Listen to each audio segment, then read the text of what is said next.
sisters, and of course, particularly those respected leaders. Indeed, I'm very happy come here to participate this function. So I'm very happy. And now I remember, Kartikayan.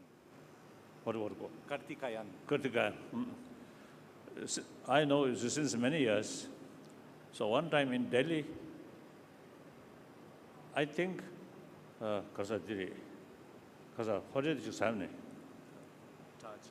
think Taj, I met. Then he mentioned about this was the function, and he wanted me to participate. That date, as he explained, my visit to America already several months ago is fixed. So, but somehow we arranged that. So, I'm very happy. Now, I think some of you may know I don't like formality. And I think we should think the reality. And then also, of course, I am Buddhist. I also pray in my daily sort of meditation. But I don't believe the prayer alone can bring peace or sort of better world. No. I think the last 1,000 years, at least, I think 3,000-4,000 years on this planet, many parts of the world, many people pray, but fail. So ultimately, peace depends on our action. In Sanskrit word, you know, karma. From the Buddhist viewpoint, law of causality. So we whole world, whole planet, whole galaxies, they moving according to the law of causality. Of course, that's from Buddhist viewpoint. Cause and effect. Cause here, one major cause is human action. Human action comes from human motivation, human thought. So you see, the word happy thought is a very right word.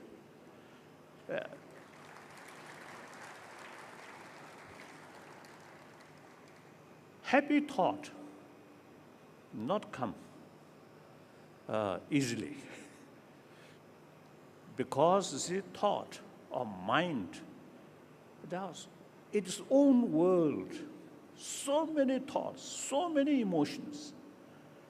All these emotions and thoughts, including wisdoms, including compassion, all these are part of our mind, part of thought.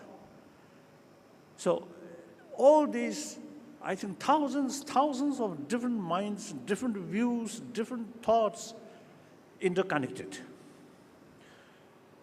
So in order to develop happy thought, not through just prayer or even meditation, just meditation, usually you see people get the impression, meditation means close your eye and try to maintain some kind of thoughtlessness. That kind of meditation, just mere samadhi, may not bring happy thought. During the meditation, maybe short while, some kind of peace or tranquility.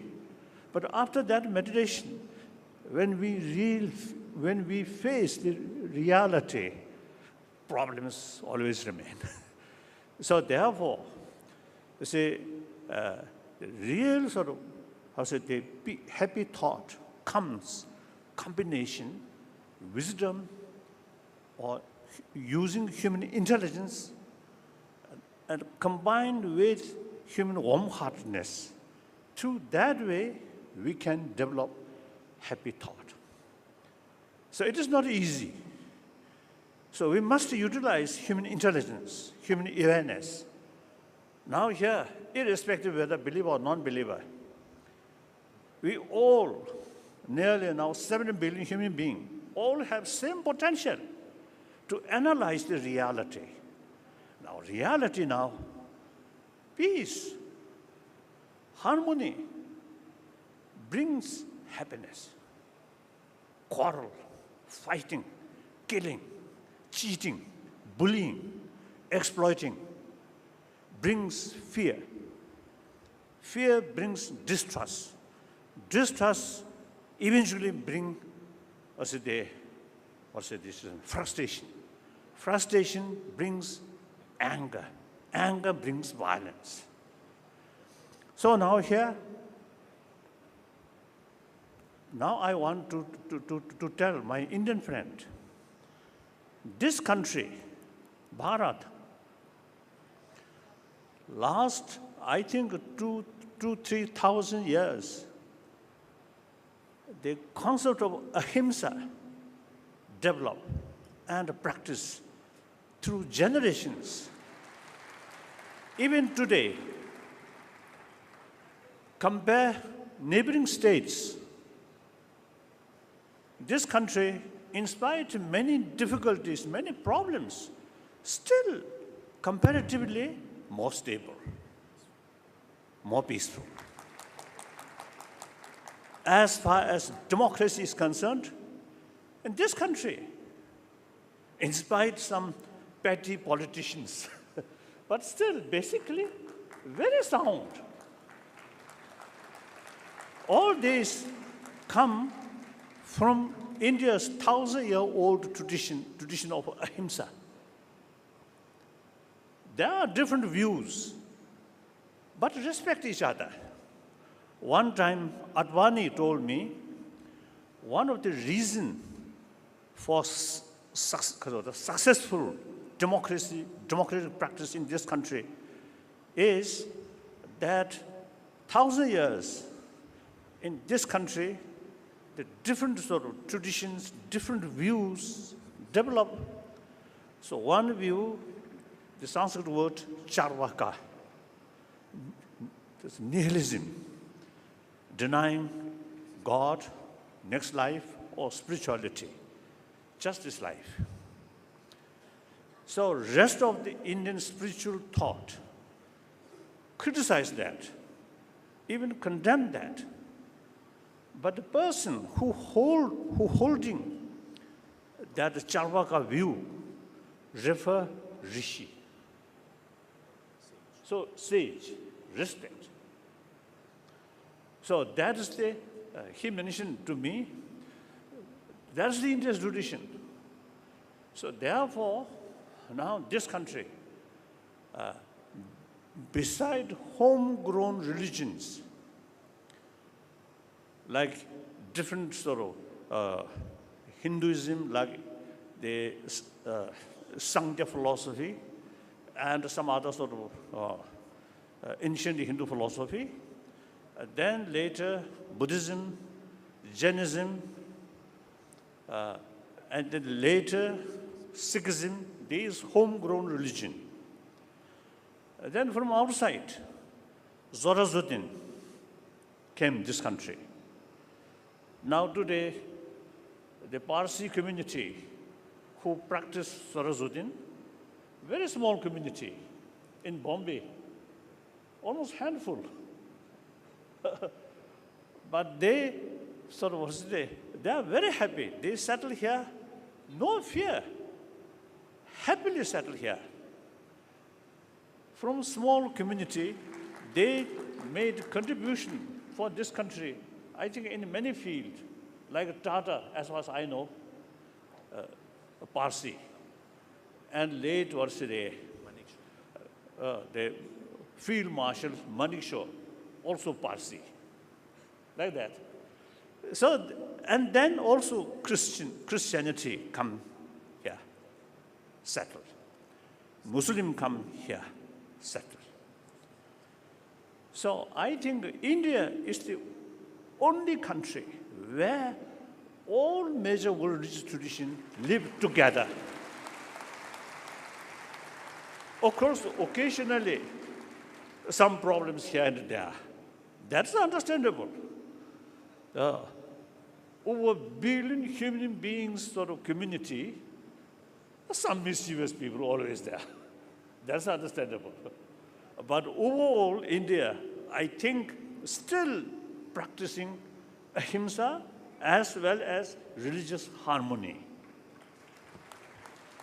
So now, I want to share with you, my Indian friends, you must realize this 1,000-year-old India's treasure. This is not only just ancient culture or ancient way of life, but also very, very relevant to today's world. When I saw, you see, conflict between Catholic and Protestant, particularly in Northern Ireland, and also some Muslim country between Shia and Sunni, even killing. When I saw these things, I really admire India's 1,000-year-old ahimsa and religious harmony.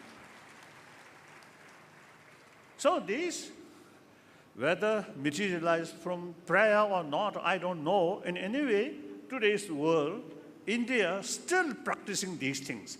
Now that you must realize, there's India's treasure. You can make some contribution for rest of the world. Yes, different religious tradition can live together on the basis of mutual admiration, mutual respect. So I think we Indians, must show the world. And then ahimsa. Ahimsa, non-violence, very important, because peace will not come just from, in the form of blessing from above. No. Peace we must create by ourselves.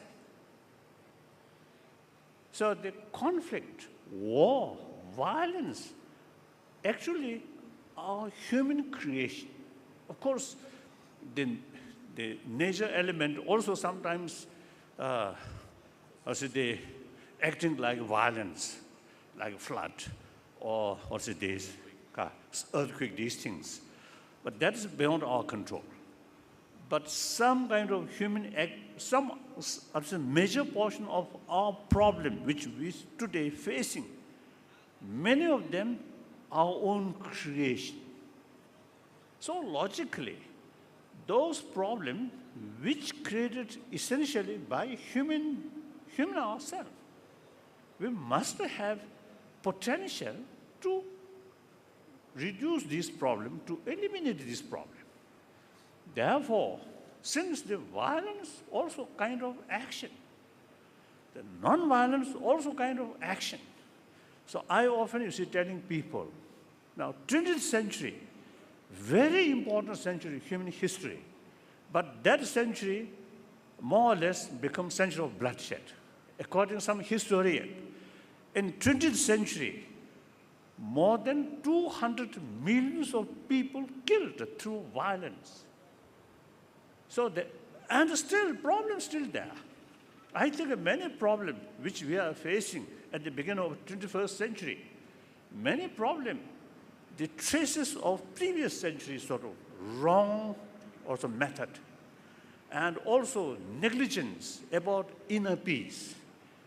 20th century, 19th century, I think people too much excited about science and technology, and we just sort of believe science and technology, material values bring peace.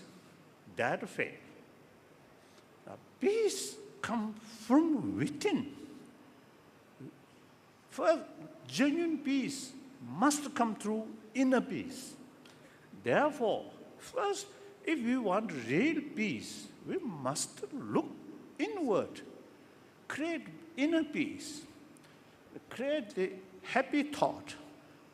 Then science and technology also become disposal of peaceful thought. Science and technology become disposal of hatred. Then like the September 11th event, those people who plan these things, their mind is concerned, very intelligent, very smart. But their intelligence, their sort of, and then science and technology, guided by hatred. So that disaster is happening. So therefore, we only, you see, relying just science and technology and the material value. I think this century may become like previous century. So therefore, now we must make every effort for all levels, not only government level or leaders level, but ourselves, people's level, particularly our younger generation. We must have clear vision. This 21st century should be century of dialogue. Whenever we face some differences and potential of conflict, we must solve that through human way. Talk, listen, their sort of, the reasons, their interest, and try to find some kind of compromise. That's the only way. I think concept of war based on a view, we should victory, others should defeat. One side victory, one side defeat. That's the old fashion of thinking. Today's world, because of ecology, because of global economy, and now every nation, every continent heavily interdependent. According to that new reality, concept of war is outdated. Destruction of your neighbor who create little problems, little inconvenience, but actually part of yourself. So destruction of your neighbor is destruction of yourself. So we should consider entire world, entire humanity as a part of we. India need your neighboring states. Asia need Arab, Africa, America. America also need Asia, Arab. That's the reality. So therefore, now the strong sort of demarcation, we and they, and on that basis, you see the concept of violence, destruction of our enemy, that's outdated. Thinking these, analyze these reality, then you can develop certain conviction. Now, violence is no way to solve, only through talk, through dialogue. So this century, we should make every effort to bring this century of dialogue. In that respect, India's 1,000-year-old tradition of ahimsa, tradition of religious harmony, is very relevant. And meantime, I myself consider as a messenger of ancient Indian sort of thought. So wherever I go, I always talk these two things. Ahimsa, based on karuna, that's my number one sort of talk, number one sort of commitment. Number two, promotion of religious harmony. So these are India's, these thoughts not come from my sort of brain, but I learned from India's tradition. So while I really feel proud acting like a messenger of India, but at the same time, when I saw, this is some still backward thinking within the country, caste system, or some kind of little discrimination, I think these we must address very seriously. So now today, I think some of the problems, you see, due to these backward thinking, that also sometimes involves some political problems. So therefore, we must address some problem which can describe part of our tradition, but actually outdated and backward thinking. These we must remove. Recently, I was in Rishikesh and with many Indian sort of spiritual leaders and some sadhus, I told them, I'm really proud to be like messenger of this country. But within the country, still some backward things there, backward thinking, backward habit. These we must change, we must address. So that I want to share with my Indian friend. So, India, as far as thought is concerned, last, I think 3, 4, 5,000 years, I think most sophisticated philosophy, sophisticated thought, you see, develop in this country. And sometimes I jokingly telling my Northern Indian friend, of course, I also live in Northern India, but sometimes I jokingly telling them, the South Indian brain is something very special. Look, you see, at least you see, in the past, sort of these masters who develop, you see, new sort of views, new thinking, most of them come from South India.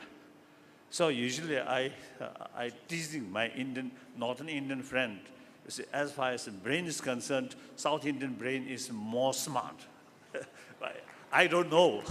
This is not a scientific sort of finding, but simply I just mentioned, I just thought like that. So in any way, that's I want to share with you. Please, Indian,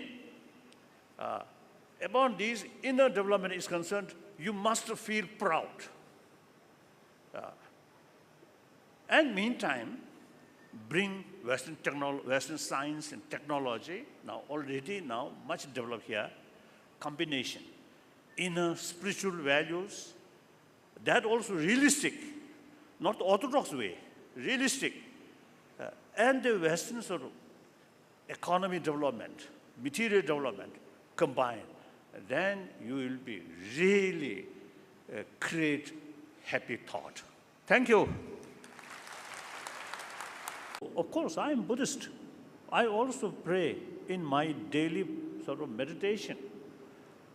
But I don't believe the prayer alone can bring peace or sort of better world. No. I think the last 1,000 years, at least, I think 3,000, 4,000 years on this planet, many parts of the world, many people pray, but fail. So they ultimately, peace depends on our action. In Sanskrit word, you know, karma. From the Buddhist viewpoint, law of causality. Because, you see, thought or mind, it has its own world. So many thoughts, so many emotions. All these emotions and thoughts, including wisdoms, including compassion, all these are part of our mind, part of thought. So all these, I think thousands of different minds, different views, different thoughts interconnected. So in order to develop happy thought, not through just prayer or even meditation, just meditation, usually you see people get the impression, meditation. Dear brothers and sisters, and of course, particularly those respected leaders, indeed, I'm very happy come here to participate this function. So I'm very happy. And now I remember, Kartikayan. Kartikayan. I know since many years. So one time in Delhi, I think, Kasadiri, Kasa, what did you say? I think Taj, I met. Then he mentioned about this was the function, and he wanted me to participate. That date, as he explained, my visit to America already several months ago, fixed. So, but somehow, we arranged that. So, I'm very happy. Now, I think some of you may know, I don't like formality. And I think we should think the reality. And then also, so we whole world, whole planet, whole galaxies, moving according to the law of causality. Of course, that's from Buddhist viewpoint. Cause and effect. Cause here, one major cause is human action. Human action comes from human motivation, human thought. So you see, the word happy thought is a very right word.